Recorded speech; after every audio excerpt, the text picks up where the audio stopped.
에베소 교회부터 해가지고 이제 두아디라 교회까지 왔습니다. 네 번째 교회입니다. 두아디라 교회 주시는 주님의 말씀 내용을 오늘 살펴보도록 하겠습니다.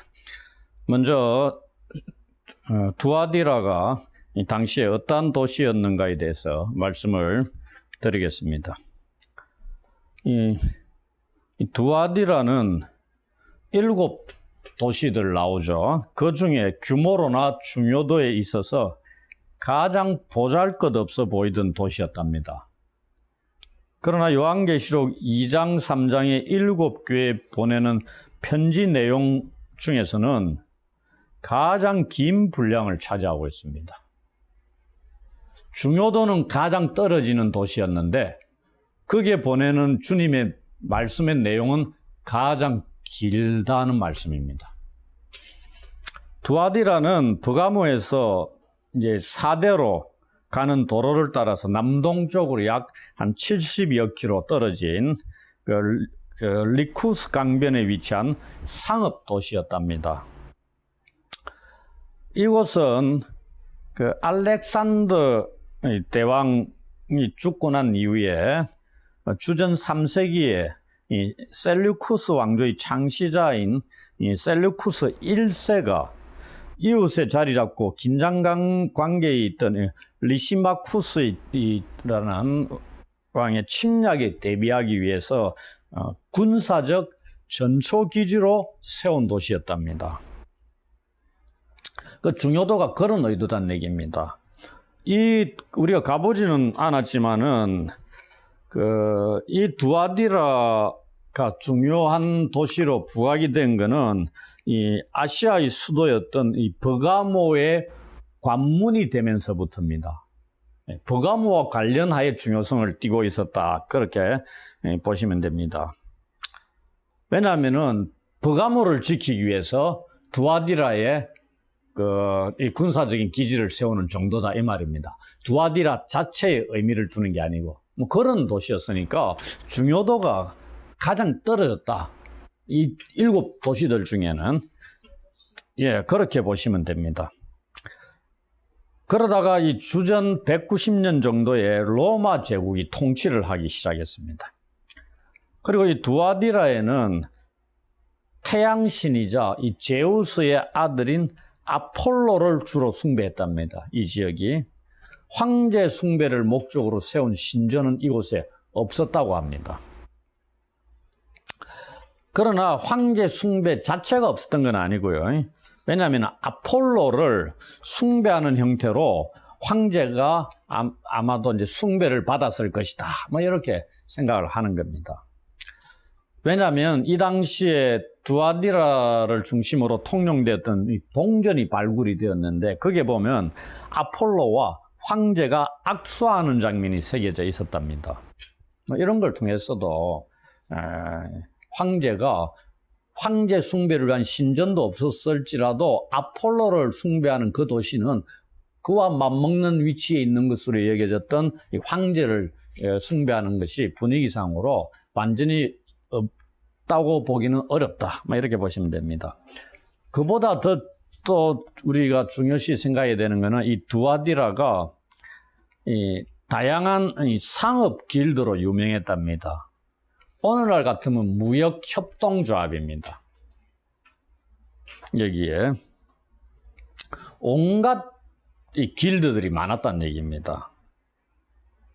뭐 재화공, 염색옷, 청동세공사, 뭐 제빵업자, 모직과 아마 노동자, 의복 판매상, 뭐 금속 세공인들 이런 자들로 구성된 조합들이 상당히 많았다고 보시면 됩니다.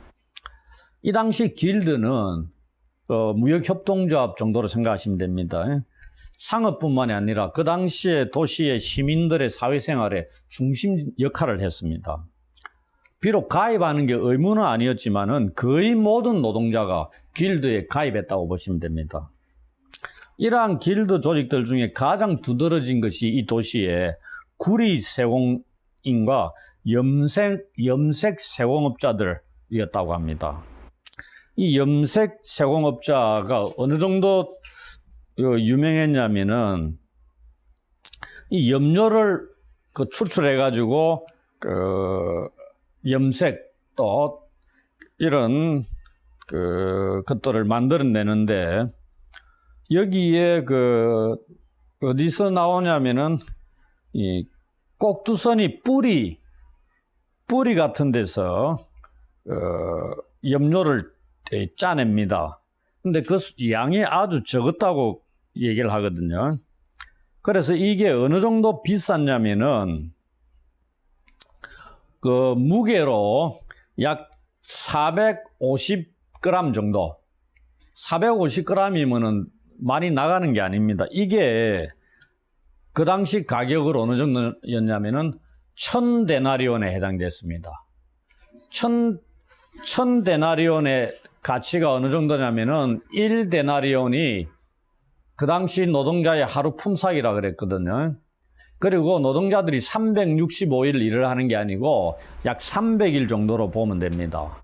그러면 1000데나리온이면은 3년 이상 돈 한 푼 안 쓰고 모아야만이 이 염료 450g 정도를 살 수 있다 보시면 됩니다. 450g이면 고기 어디 한 건 됩니까? 안 되죠. 그게 노동자들이 3년을 일해가지고 모아야 되는 돈으로 살 수 있다. 말이 됩니까? 그 정도로 어마어마하게 비싼 것이었다. 그러니 이 두아디라의 염색 세공업자들이 얼마나 많은 돈을 벌었겠어요? 우리가 사도행전 16장 14절에 보시면 이 두아디라 지역에 자색 옷감 장사로 빌립보 교회의 후원자로 우리가 생각할 수 있는 자가 누구죠? 여자 루디아가 나옵니다. 이 여자가 아마 이 자색 옷감 장사였기 때문에 두아디라 지역의 무역 협동조합에 가입되어 있었을 것이다. 이렇게 생각할 수 있습니다. 이 길드가 단순한 상업적인 목적이 아니고요. 이방 종교와 아주 밀착되어 있었습니다. 이 길드는 각각 지역의 수호신이나 수호 여신들을 가지고 있었습니다. 그리고 길드가 수시로 개최하는 축제가 성격이 종교적이었다는 얘기입니다. 그래서 그리스도인들은 이러한 길드 조직에 의해 가지고 이 황제 숭배나 이 이방 종교 우상 숭배에 대한 상당한 압력을 받았을 것이다 생각할 수 있습니다. 루디아도 기독교로 개종하기 전에 당연히 길드에 가입돼 있었을 것이다 생각하는 겁니다. 왜냐하면 길드를 중심으로 벌어지는 이 축제는 황제나 우상 숭배를 핵심으로 하고 있습니다. 여기에 참여를 거부한다는 것은 그 당시 사회에 신용이나 사업을 상실하게 되는 위기에 처할 수 있는 그런 분위기였다는 얘기입니다. 그러니 길드의 조직에 가입 안 한다는 얘기는 뭐죠? 장사 못 한다는 얘기입니다.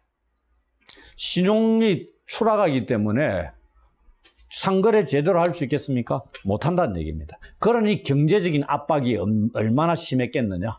그렇게 보면 됩니다. 이 두아디라 교회에 예수님은 그러면 어떠한 모습으로 나타나셨느냐?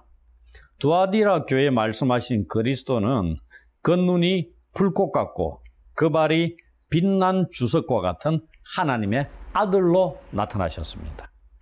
이 그리스도께서 어떠한 분이냐를 설명하기 전에 이분이 하나님의 아들로 불리고 있습니다. 이 칭호는 요한계시록 전체에서 여기에서만 사용되고 있습니다. 딱 한 번 나와요. 요한계시록에서. 그러면서 이 두아디라 교회에 하나님의 아들이라는 칭호가 쓰이고 있는 게 이유가 뭐냐? 이 두아디라 지역이 무엇을 숭배했다 그랬죠?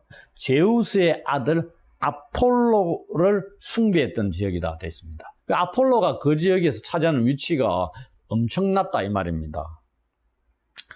아폴로가 누구의 아들이라고요? 태양신 제우스의 아들입니다. 그런데 하나님의 참된 아들은 아폴로가 아니다. 지금 말씀하고 계시는 예수님이 참된 하나님의 아들이시다. 이렇게 알려주고 있는 겁니다. 그래서 여기에 두아디라 교회에 하나님의 아들로 나타나고 계신다 이 말입니다. 그러니 너희는 아폴로가 아니고 하나님의 아들 대신 그리스도에게 집중하라는 말씀입니다. 그러면서 이 하나님의 아들에 대해서 두 가지로 묘사를 하고 있죠. 이 두 가지로 묘사하고 있는 말씀은 다니엘서 10장 6절을 인용하고 있는 것으로 볼 수 있습니다. 이 두 가지 모습이 요한계시록 1장 14, 15절에 설명을 하고 있습니다. 첫 번째가 그는 불꽃 같은 눈을 가지신 분입니다. 이 불꽃 같은 눈, 다니엘서 10장 6절에 보시면 그의 눈은 횃불 같다 이런 말씀이 나오거든요. 이 불꽃 같다는 얘기는 지금 이 교회 두아디라 교회 이세벨의 유혹을 받고 있습니다. 그 환경들, 상황들 그것을 불꽃 같은 눈으로 보시는 하나님의 아들이시니까 이 말은 뭐냐면은 그들이 처한 상황을 다 꿰뚫어 보는 통찰력을 갖고 계신다는 것을 말씀하고 있습니다. 그러면서 불꽃 같은 눈을 갖고 계신 분으로 말씀하는 건 추가적으로 이 다니엘서에처럼 자기에게 불순종하는 사람들에 대하여 알고 행하시는 하나님의 준엄한 심판의 개념도 포함하고 있습니다. 정확하게 아니까 잘못하면 심판하실 수 있다 이 말입니다. 다음으로 예수님은 풀무불에 단련한 빛난 주석 같은 발을 가지신 분으로 나타나고 계십니다. 이것 또한 다니엘서 10장 6절에서 그 다음에 에스겔 1장 7절 이런 데서 인용한 말씀으로 볼 수 있습니다. 그런데 이 의미가 정확하게 뭐냐를 해석하는 게 쉽지 않습니다. 여기 이 주석이 뭐냐, 우리가 구리, 금, 이런 거 하는데 주석은 그 당시에 군사적인 목적이나 화폐를 만들기 위해서 쓰인 게 구리와 아연을 합해가 녹인 합금이랍니다. 이게 주석이라 그러거든요. 그러면서 이 두아디라의 아까 버가모를 위해서 전초기지 역할을 하는 방어막 역할을 하는 거기에 이제 주둔한 군대를 위해서 이 지역 길드에서 제조한 그 군대들에게 제공하기 목적으로 군사 목적이었다 그랬죠. 그러한 목적으로 길드가 다양한 길드들이 있었다 그래. 그 말씀드렸잖아요. 거기에서 제조한 매우 순전하고 단련된 노쇠가 아니겠느냐 이렇게 생각할 수 있습니다. 그래서 풀무불에 단련한 빛난 주석 같은 발, 이 표현은 우리 그리스도의 영광, 그 다음에 경관 힘, 그리고 그리스도의 그 안정성, 그 발로 굳게 서 있으니까, 그리고 불순물이 제거가 된 절대적인 순결성, 이러한 것들을 의미하는 표현이 아니겠느냐 이렇게 생각할 수 있습니다. 그러면 예수님은 두아디라 교회를 향해서 무엇을 칭찬하고 있느냐? 우리가 19절을 보도록 하겠습니다. 여기 보시면 내가 네 사업과 사랑과 믿음과 섬김과 인내를 아노니 내 나중 행위가 처음 것보다 많도다. 여기에 먼저 네 사업이라는 거는 그 원문상 행위들로 보시면 됩니다. 그리고 사업과 되죠. 그리고 이 말은 이 사업 행위들하고 뒤에 나오는 네 가지 덕목들, 이게 동격 관계에 있는 접속사로 보시면 됩니다. 그래서 뭐라고 번역할 수 있겠습니까? 네 행위들, 곧 사랑과 믿음과 섬김과 인내, 이렇다는 얘기입니다. 그렇게 보시면 됩니다. 이 두아디라 교회에 이 칭찬받고 있는 이 네 가지 행위들이죠. 결국은 이거는 교회 공동체가 가져야 될 중요한 덕목들입니다. 사랑과 믿음이라는 것은 신실함을 얘기합니다. 믿습니다 하는 이런 거는 그게 궁극적으로 뭐죠? 내가 믿는 분에 대한 신실함을 유지하는 거. 변질되지 않고 이랬다 저랬다 하는 게 아니죠. 그분이 나에게 혹 어려움에 처하게 할지라도 나는 그분을 끝까지 신뢰한다 이 말입니다. 다 뜻이 계실 것이다. 우리가 교회 다니면서 좋은 일이 있고 기쁜 일이 있고 잘 될 때는 우리 하나님 예수님을 잘 섬기는 듯 하는데 어려움에 탁 빠지면 교회를 떠나는 경우가 있잖아요. 그거는 신실하지 않다 이 말입니다. 이 두아디라 교회는 신실했다는 얘기입니다. 사랑, 하나님 사랑, 이웃 사랑에 대해서도, 그리고 신실함. 이것들은 이 두 가지 사랑과 신실함은 그리스도인으로서 올바른 삶을 살기 위한 동기를 제공하는 겁니다. 그 다음에 뒤에 두 개 나오는 섬김과 인내는 이 사랑과 신실함을 통해서 삶 속에서 드러나는 결과입니다. 그렇게 보시면 됩니다. 그런데 이 네 가지의 덕목들을 갖춘 두아디라 교회의 행위들이 처음 것보다 나중의 행위가 더 많았다 이렇게 됐습니다. 이걸 이제 많다는 표현을 쓰고 있잖아요. 이 많다는 게 지금 우리가 이게 양으로 따질 게 아니잖아요. 그런데 많다는 표현이 뭐냐면은 처음보다 나중의 행위들이 점점 더 풍성해져 갔다 이렇게 보시면 됩니다. 그리고 신앙적으로 우리가 표현할 때는 성장해 갔다, 성숙해 갔다 이렇게 보시면 돼요. 놀라운 겁니다. 지속적으로 처음보다 갈수록 영적으로 성장해가는 교회였다. 발전이 있었던 교회다. 이게 어느 교회하고 대비가 되죠? 에베소 교회. 에베소 교회는 어때요? 처음 사랑을 잃어버린 겁니다. 버려버렸어요.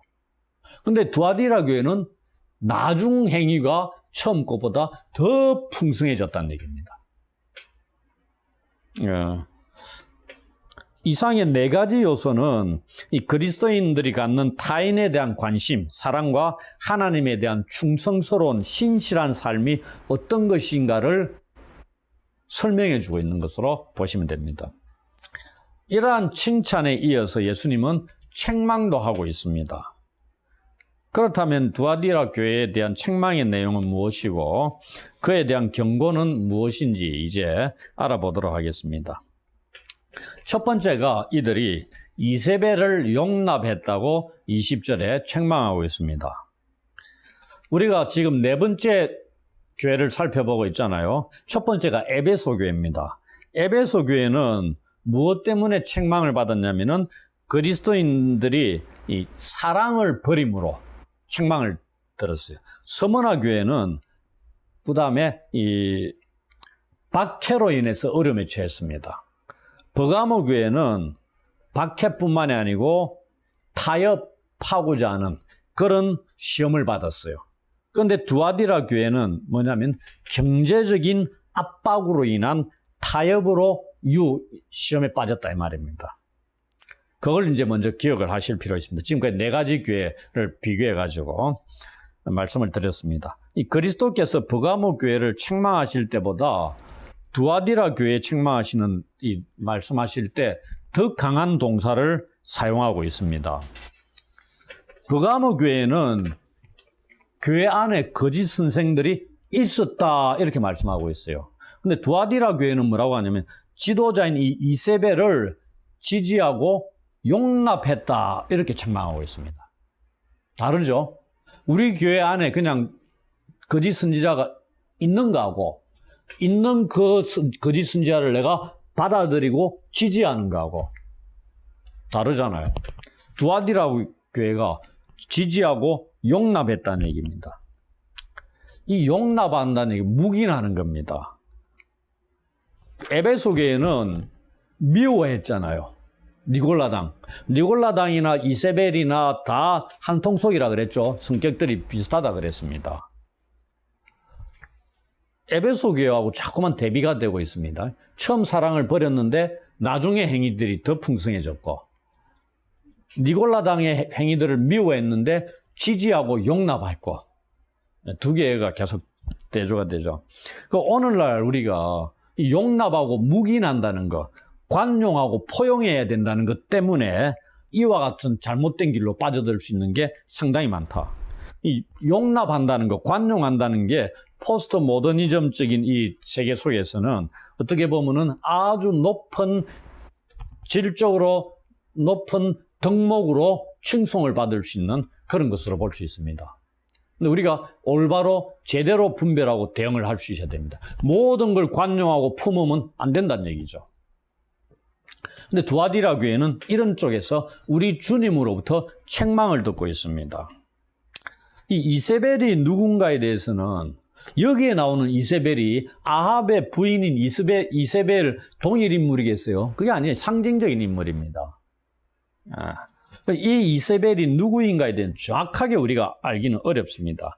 단지 두아디라 교회 안에서 이 가르침이나 예언 운동을 통해 가지고 니골라당과 비슷한 가르침이랬죠. 그걸 성도들을 꿰어 가지고 우상을 숭배하게 만들고 음행을 저지르게 만드는 그러한 한 여성 지도자가 아니었느냐, 이렇게 생각을 할 수 있습니다. 이러한 영향력을 가진 이세벨의 가르침이 뭐냐? 이 하나님의 종들을 교회 안에서 꼬십니다. 뱀이 아담을 꼬셨듯이 하와를 꼬셨듯이 꼬시는 겁니다. 이 꿰다 우리말 꼬신다는 얘기는 이 요한계시록에 속이는 거잖아요. 이거는 사탄의 짓거리들입니다. 요한계시록에 보시면. 그 다음에 거짓 선지자가 행하는 것입니다. 그 다음에 음녀 바벨론의 행위로 나타나고 있습니다. 그러니까 부정적인 의미죠. 깨어가지고 행음하고 우상의 재물을 먹게 하는 겁니다. 조금 더 자세하게 말씀드리면 두아디라 지역이 다양한 그 길드로 유명하다 그랬죠. 무역협동조합으로. 이러한 길들이 뭐와 관련되어 있다? 종교적이라서 지역 신들 섬기는 우상 숭배와 관련이 있다 했습니다. 그리고 각 길드마다 지역의 신들을 섬기고 있었어요. 그러니 축제도 벌이고 했다 그랬죠. 이 당시 사회 상황은 출세하기 위해서는 그 사회인들이, 시민들이 이 길드에 가입을 해야 되는 겁니다. 그리고 조합 회원이 되면은 축제에 참여를 해야 되고 우상을 숭배를 하는 겁니다. 그 다음에 제사 음식, 이방신에게 드려야 될 제사 음식에 반드시 참여해야 되고, 그들이 섬기는 우상에게 바쳐진 음식물을 우상이 내린 선물로 생각하고 먹었다 이 말입니다. 그리고 식사를 끝내면은 축제 분위기니까 즐겁고 막 먹고 마시고 이래 되죠. 그러다 보니까 음란한 문란한 그 행위들, 이런 것들을 막 행하게 되는 겁니다. 신전 창기들하고 하기도 하고 막 저끼리도 하기도 하고 그렇게 되는 겁니다. 그러니 그러한 것까지 이어진다 이 말입니다. 그 제사 행위를 통해서. 그래서 그 당시에 조합원들은 그것이 끝날 때까지 그 축제 자리를 벗어나면은 조롱거리, 비웃음거리, 박해의 대상이 되었다, 뭐 이렇게 얘기합니다. 그걸 퇴장하면 안 된다는 얘기입니다. 이처럼 이세벨은 이 그리스도인들에게 길드 축제와 행사에 참여하는 것은 단순한 시민의 의무에 불과하지 종교적으로 너무 심각하게 생각하지 마라 이 말입니다. 시민의 의무다. 사회생활을 하려면은 이 정도는 그냥 감내해야 된다 이렇게 생각하지, 꼭 네가 교회 다니는데 여기 와가지고 좀 지낸다고 너무 종교적으로 양심의 가책을 여기지 말아라 이 말입니다. 그래, 아무런 문제도 없다 그래 생각하라. 그리고 자유롭게 우상에게 제공된 공이 제사 음식 좀 먹으면 뭐 어떻느냐, 다 먹는 건데 이렇게 생각한다는 얘기입니다. 그렇게 가르쳤을 것이다. 이 이세벨의 행위는 우리가 감람산 강화, 우리 종말론 강화라 그러죠. 예수님이 복음서에. 그때 예수님께서 거짓 선지자들과 거짓 메시아들이 교회 안에 있는 많은 사람들을 속일 것이라고 이미 예언을 하셨습니다. 그게 몇십 년 흘러지 않아 1세기 말에 벌써 성취가 되고 있는 것으로 보시면 됩니다. 그것도 소아시아 7교회 중에 이 두아디라 교회에서도. 그런데 이 이면에 뭐가 있다? 사탄의 세력이 있다 이렇게 보시면 된다는 얘기입니다. 그러면서 예수님은 종들을 꿰고 음행과 우상숭배에 빠지게 한 이 이세벨에게 회개할 기회를 주셨다. 이 기회는 크로노스로 해가지고 시간입니다. 그냥 우리가 기회가 아니고 시간입니다. 그가 회개하고 돌아오기를 오랫동안 기다리셨다는 것을 여기서 말씀해 주고 있습니다. 그런데 그녀는 여전히 음행과 우상숭배를 즐기고 그곳에서 돌이키기를 원하지 않았습니다. 우리 예수님께서는 그가 돌아오기를 기다렸는데 그는 돌이킬 기회를 발로 차버린 것입니다. 그러자 회개할 시간이 주어졌음에도 불구하고 돌이키지 않는 자들에게 남은 것은 뭐죠? 심판뿐입니다. 근데 심판의 대상이 확대가 되고 있습니다. 먼저는 이세벨에게, 다음은 그와 더불어 간음하는 자들, 마지막으로 그의 이세벨의 자녀들까지 사망으로 죽음에 이르게 된다고 심판의 말씀을 하고 있습니다. 22절, 23절에 보시면. 먼저 이세벨에 대한 심판의 내용이 무엇인가를 살펴보겠습니다. 22절 앞부분을 한번 보십시오. 내가 그를 침상에 던질 것이다. 이런 말씀. 우리 침상은 쉽게 알 수 있죠. 그냥 일반 침대 같은 거로 보시면 됩니다. 그게 침상이거든요. 침이 있는 상이 아니고요. 이 히브리적 사고에 의하면 이 구절은 질병을 앓게 한다 이런 뜻입니다. 침상에 집어 던진다는 게 침상에 집어 던지면 어떻게 돼요? 누워버리는 겁니다. 우리가 잘 때 눕든지 질병 가운데 고통스러워서 침대에 누워있든지 치료를 받게 이런 거잖아요. 이 의미를 담고 있다. 이 심판의 의미는 예수님께서 이세벨을 질병에 걸려 아프게 한다는 것입니다. 그렇다면 예수님께서는 이 침대에서 하나님의 종들을 꼬셔가지고 음행을 저지른 이세벨이죠. 그를 역으로 침대에서 질병의 고통을 당하게끔 하시겠다는 말씀이다 이 말입니다. 그래서 한마디로 이세벨에게 침대는 쾌락의 장소이면서 동시에 고통의 장소이기도 하다 이렇게 보시면 됩니다. 다음으로 이세벨과 더불어 간음하는 자들에 대한 심판의 내용입니다. 이들도 그들의 행위를 회개할 시간을 주지만 회개하지 않으면은 큰 환난 가운데 던지실 것이다 이렇게 말씀합니다.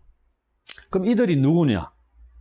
이들은 이세벨의 죄에 직접적으로는 참여하지 않았는데 간접적으로 이세벨의 교훈을 용납하고 그녀의 행위를 따라한 자들로 볼 수 있습니다. 이들을 주님께서 큰 환난에 던지실 것이다 말씀하죠. 이들이 당하는 환난이 어떻다는 얘기입니까? 극심하고 혹독한 어려움에 처할 것이다 이 말씀입니다. 끔찍할 것이라는 말씀을 하고 있는 거죠. 그래서 그들은 회개하고 그들의 행위에서 돌아서야 합니다. 마지막으로 이세벨의 자녀들에 대한 심판의 내용입니다. 아들을 낳았다는 게 아니고요. 이들은 육적인 자녀가 아니라 그녀의 가르침에 철저히 의지하고 추종했던 사람들, 즉 이세벨의 핵심 제자 그룹을 가리키는 것으로 보는 게 나을 것이다. 그렇게 생각합니다. 이들에게는 보시면은 회개할 기회가 주어지지 않고 있습니다. 바로 심판입니다. 단지 그들을 사망으로 죽일 것이라는 심판의 말씀만 주어지고 있습니다. 이것을 통해 알 수 있는 것은 그들은 회개하기를 이세벨처럼 거부했을 것이다. 이렇게 보면 됩니다. 한통속이니까요. 이제 23절 뒷부분에 보시면은 이러한 예수님께서 이세벨과 그의 가르침을 따르는 자들에 대한 심판의 말씀을 하시는데 이게 모든 교회들의 가져올 결과가 뭔가를 23절 후반부에 알려주고 있습니다. 이 이교운동에 대한 그리스도의 반응의 결과가 심판입니다. 이 심판으로 인해 모든 교회는 그분의 심판의 권능을 정확하게 알아야 되는 겁니다. 그러면서 어떻게? 경고를 받아라 이 말입니다. 지금 심판은 이세벨과 그 추종자들에게 내리시는데 두아디라 교회는 이것을 보고 두아디라 교회뿐만이 아니죠. 뭐라고 돼 있어요? 모든 교회, 소아시아 7개 전부 다입니다. 이걸 돌아가면서 읽고 있으니까요. 모든 교회가 경고, 거울을 삼아라 이 말입니다. 왜? 너희도 그들의 가르침을 따라서 쫓아가고 회개하지 않으면 어떻게 된다? 이와 같이 심판에 이를 것이다. 이렇게 말씀합니다. 그거죠. 이 심판이 얼마나 심각하다는 걸 깨닫고 돌이키고 경각심을 가지라. 이렇게 교회에 주시는 교훈이다 이 말입니다. 우리 주님이 어떤 분이다? 사람의 뜻과 마음을 살피는 자이시기 때문이다 이 말입니다. 우리 주님의 눈 밖에서 벗어나고 도피하고 숨을 자가 없다 이 말입니다. 이걸 깨달아라 이렇게 해주시는 말씀입니다. 그러면서 우리 주님이 내가 너희 각 사람의 행위대로 갚아주리라는 말씀을 덧붙입니다. 지금까지 살펴본 교회 주시는 말씀에서도 행위에 초점을 두고 있습니다. 각 사람은 행위대로 심판을 받는다는 것, 이것은 성경 전체에서 중요한 주제입니다.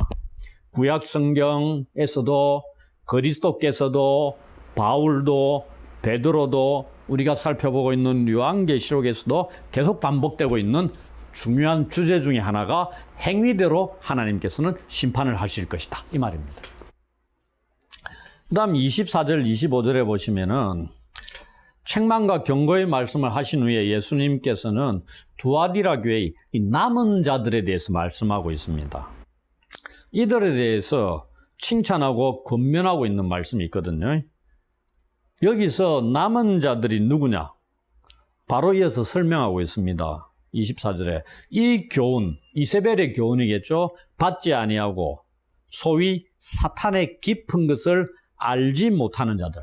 우리가 여기서 알지 못한다니까 무지하다 이런 의미가 아니고요. 이 알지 못한다는 건, 이 안다는 얘기는 뭐냐면은 이 경험으로, 원래는 경험으로 안다는 뜻입니다. 근데 또 다른 말로 하면은 믿는다는 의미도 담겨 있습니다. 그러니 이들의 사탄의 깊은 것을 믿지 않는 자들, 거부하는 자들, 이런 자들입니다. 그거에 대해서 무지하고 모른다는 게 아니고요.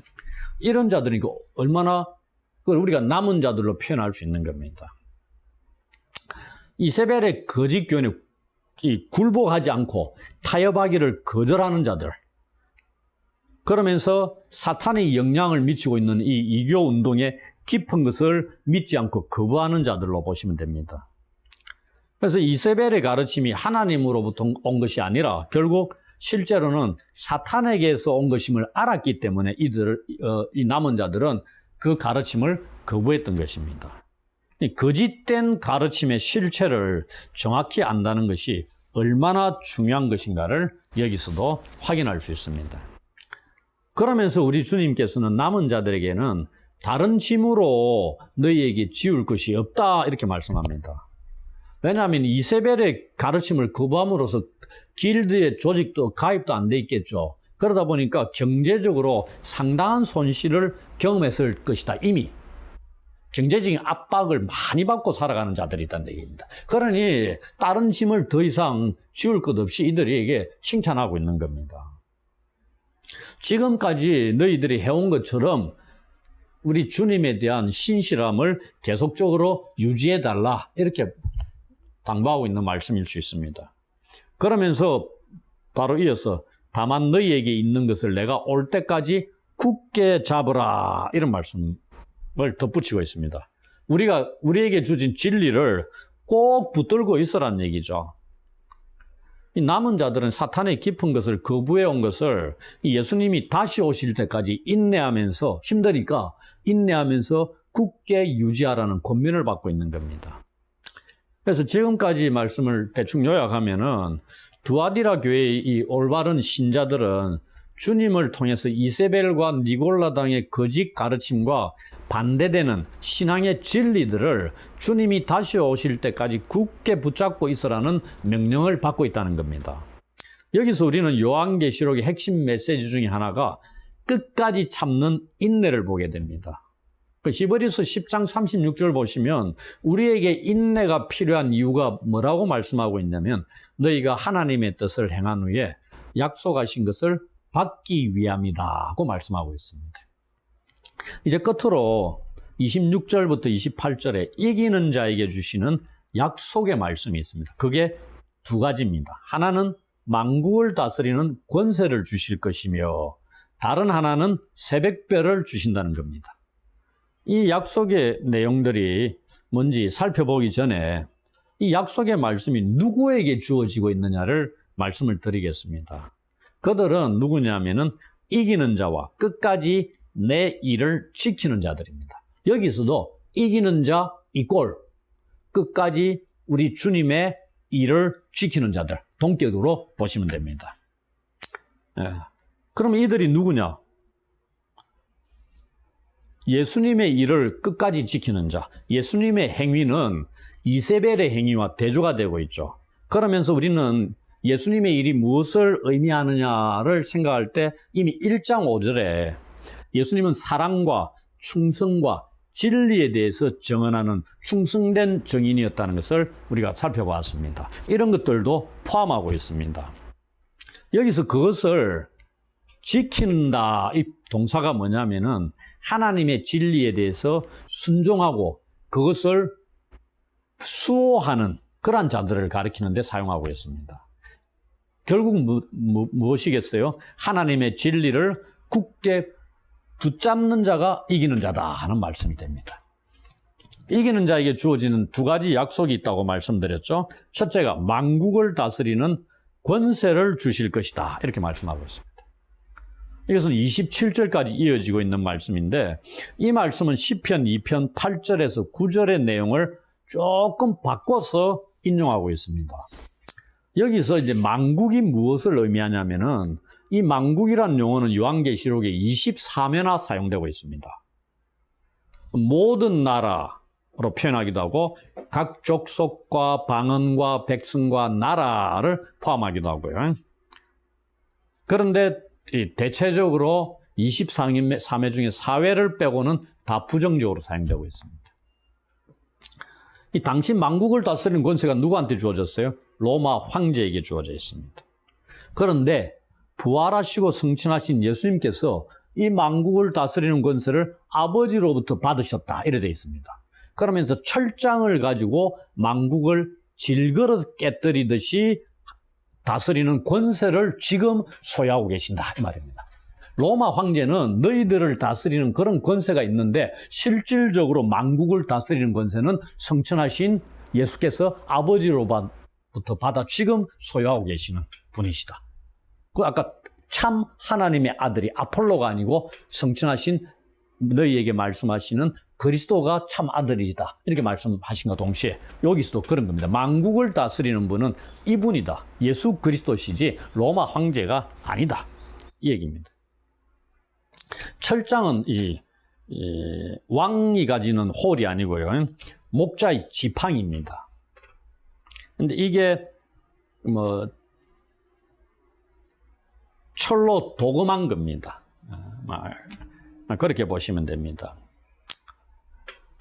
그러면서 이 철장을 가지고 만국을 질그릇 깨트리듯이 다스린다. 이게 뭐냐? 질그릇 깨트린다는 건 뭐냐면은 훗날에 멸망당할 것이라는 얘기입니다. 누가? 만국이. 누구에 의해서? 우리 주님에 의해서. 근데 이 권세를 이기는 자들에게 주실 것이다. 우리 주님과 함께 누리게 하실 것이다, 이 얘기입니다. 그것이 첫 번째 이기는 자들에게 주시는 약속입니다. 이게 완벽하게 보장이 되는 거죠. 왜? 하나님 보좌 우편에 계신 분이 지금 그렇게 권세를 누리고 계시잖아요. 장차 너희들에게도 주실 것이다. 승리하신 분이 지금 가지고 계시니까. 그래서 이기는 자에게 확실하게 보장이 되는 말씀이다, 이 말입니다. 그러니 이러한 믿음을 갖고 있는 두아디라 성도들은 로마 황제가 지닌 이 세상의 왕권에 굴복하지 않을 수 있다, 이 말입니다. 두 번째, 새벽별을 주실 것이라고 말씀하고 있습니다. 이 새벽별이 무엇을 의미하는지도 정확히 알기는 어렵습니다. 학자들마다 상당히 많은 내용들, 견해들을 밝히고 있거든요. 그런데 저는 이것을 첫 번째 약속과의 관계 속에서 생각해 보아야 된다고 말씀드릴 수 있습니다. 한 교회에 주시는 약속의 말씀이기 때문에 연관성이 있지 않느냐, 전혀 별개의 것이 아니지 않느냐, 그렇게 생각하는 거죠. 만국을 다스리는 권세가 예수님께서 받으신 것이고 이기는 자들에게 주신다고 약속하신 것이죠. 마찬가지로 새벽별이라는 것은 요한계시록 22장 16절에 보시면 그리스도를 가리킵니다. 그럼 이 말씀은 이기는 자에게 예수님께서 자신을 주신다고 약속하고 있는 말씀이잖아요. 그럼 이 말씀이 무슨 의미가 있느냐? 먼저는 이 높임을 받으신 그리스도께서 자신의 메시아 지위를 이기는 자들과 함께 공유하겠다는 사실을 밝히고 있는 말씀으로 생각할 수 있다, 이 말입니다. 철장과 새벽별은 만국을 다스리는 메시아, 그리스도의 권세를 상징하는 것입니다. 그렇다면 이기는 자에게 만국을 다스리는 권세를 주시겠다는 첫 번째 약속과 거의 동일한 의미를 갖는 새벽별을 주시겠다는 말씀을 하고 있다. 이렇게 보시면 되죠. 그래서 주님께서 첫 번째 약속을 주시고 그 다음에 재차 그 약속을 확실하게 다진다는 의미에서 또 두 번째 이 말씀을 하시는 것으로 볼 수 있다 이 말입니다. 결론적으로 예수님께서 이기는 자들에게 자신이 메시아로서 지금 갖고 있는 만국을 다스리는 권세에 참여할 수 있게 하시며 자신이 새벽별로서 갖고 있는 이 메시아적 영광에 참여하도록 약속하고 있는 말씀이다. 이렇게 보시면 됩니다. 이 문맥에서 그리스도는 유일한 최종적인 주권과 권세가 자기 자신과 자기를 따르는 이기는 자들에게 두어져 있음을 말하고자 하는 것이다. 이렇게 설명을 할 수 있겠습니다. 이제 마무리를 하겠습니다. 이 두아디라 교회를 통해서 우리는 오늘날 우리 교회가 회개하고 붙들어야 할 주님의 약속과 그 다음에 회개해야 할 것이 무엇인가를 점검하는 계기가 될 수 있어야 하겠습니다. 또한 현대 교회의 침투해 있는 이 이세벨의 교훈과 같은 혼합주의적인 요소에 어떠한 것이 있는가를 우리가 살필 수 있어야 됩니다. 그것에 대해서 단호하게 대응할 수 있는 노력을 해야 되는 거죠. 교회가 하나님 앞에 바로 서기 위해서. 아울러 다양한 이단 종파에 맞서 싸워야 하고 이들에 대하여 견고한 자세를 취해야 할 것입니다. 관용이다 싶어가지고 그냥 품고 있어서는 안 된다는 말씀입니다. 그리고 두아디라 교회에 칭찬받은 요소들, 사랑과 믿음과 섬김과 인내와 같은 이 행위들을 우리 안에서도 주님 다시 오실 때까지 지속적으로 풍성하게 자랄 수 있도록 노력해야 됩니다. 처음보다 나중의 행위들이 더 많고 풍성해질 수 있는 그러한 교회로 성장할 수 있어야 된다 이 말입니다. 두아디라 교회에 다가온 가장 큰 압력이 뭐였냐면은 상업 조합들, 길드에 대한 것이 있다 그랬죠. 세속적인 사업이나 상업과 같은 그러한 분야에서 왔다는 걸 기억할 필요가 있습니다. 오늘날 많은 그리스도인들은 자신의 이익을 확대시키거나 자신의 직업을 유지하기 위해서 혹 그리스도를 팔아먹고 있는 자들도 있을 수 있지 않느냐 점검할 필요가 있다는 얘기입니다. 우리는 하나님이 우리의 1차적인 사업 파트너라는 것을 하나님에게서 온 직업과 그리스도를 높이기 위한 기회를 우리의 경력으로 소중히 여겨야 한다는 것도 명심해야 할 것입니다. 이 1세기 소아시아의 이 두아디라 교회뿐만 아니라 오늘날에도 이 관용, 화합, 사랑이라는 명분을 내세워서 교회 안에 있는 죄를 용납하는 교회들이 많습니다. 그러나 그런 생각과 태도는 화합과 사랑에 관한 성경의 가르침을 잘못 이해한 데서 비롯된 것임을 알아야 합니다. 참으로 놀라운 것은 이 죄를 묵과하고 관용을 베푸는 것이 교회 성장의 중요한 전략 가운데 하나가 되고 말았다는 겁니다. 이것은 주님의 말씀과는 반대되는 겁니다. 그리스도인들은 비록 죄인들의 이 기분을 상하게 하는 일이 있더라도 교회 안에서 죄를 용납해서는 안 됩니다. 죄를 품고 관용으로 베풀면 안 된단 말입니다. 교회는 머리 대신 주님께만 신실해야 되는 겁니다. 이를 위해서 우리는 두아디라 교회에 보낸 주님의 편지를 거울 삼아야 할 겁니다. 그리고 두아디라 교회까지 살펴보면서 느끼는 것이 한 가지 있는데요. 이 에베소 교회와 두아디라 교회를 합쳐놓은 교회가 있으면 참 좋겠다는 생각입니다. 이 두 교회는 서로의 책망받을 요소들을 보완해주고 있는 교회입니다. 에베소 교회의 부족한 것이 처음 사랑을 회복하는 것인데 두아디라 교회는 사랑을 포함한 처음 행위가 처음 행위보다 나중의 행위가 더 풍성했다고 말씀하고 있잖아요. 반면에 두아디라 교회는 이세벨을 용납해버렸습니다. 그리고 행음하고 우상의 제물을 먹었는데 에베소 교회는 이세벨의 교훈과 비슷한 것을 주장하는 이 니골라당의 행위를 미워했습니다. 주님도 미워하셨다 그랬고요.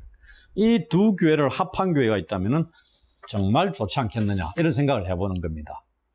아마 우리 주님께서도 아시아의 7교회 주신 말씀을 오늘 우리에게 남겨주신 것도 이러한 뜻이 있었을 것이라고 저는 생각합니다.